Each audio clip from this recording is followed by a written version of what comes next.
Hey, welcome to Graphic Policy Television GPTV. I'm Brett, and my hands is Omega Gang #1. An interesting debut. It's from Matteo Rivosecchi. Is written by art by Niccolò Iielapi, lettered by Maria Letizia Mirabella, edited by Andrea Lorenzo Milonari. Sorry, this is actually really difficult to read just because of the font.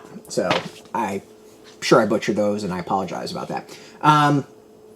So this is an interesting series, the interesting debut. I'm not 100% sold on it, just because I just don't think there's an excitement quite about it. Like, it's an interesting concept, but it's not quite. I don't think it quite sells itself as much as it needs to.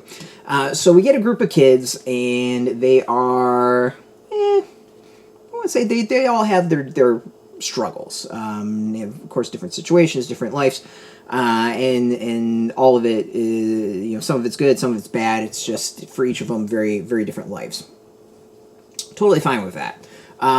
We go through kind of their day-to-day. We get to learn about them. We learn about their friendship, though that's never quite explained how these rather different people have kind of come together.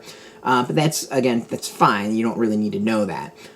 They come across mysterious eggs, and then the eggs eventually hatch, and we can kind of see the creatures that are in the front. It's very much a, like, what if Pokemon was real, I think, is kind of the vibe I get. It's okay. Like, it's not... It doesn't quite hook me the way I would hope it would.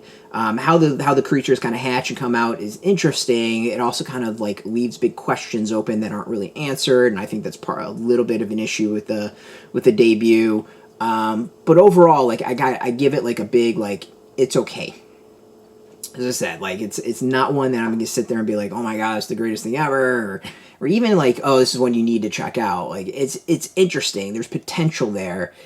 I'm just not quite sure the first issue really nails it down. The art is decent. There's something to it. It definitely has, like, a intriguing style.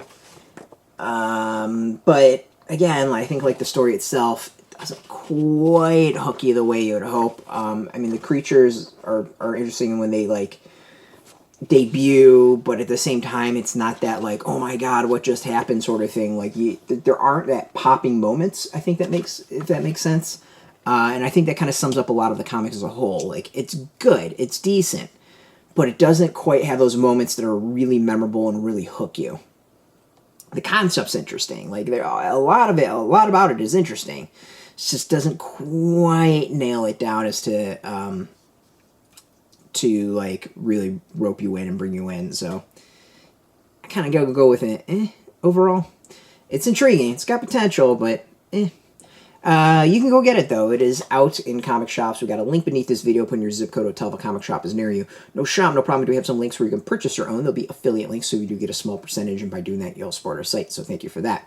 If you are into comics, you can check us out every single day at graphicpolicy.com. We're on Twitter, Facebook, YouTube, Tumblr, Instagram, TikTok, Mastodon, Blue Sky, Threads, all at Graphic Policy, keeping it nice and consistent. Until next time, keep reading those comics, and keep it geeky.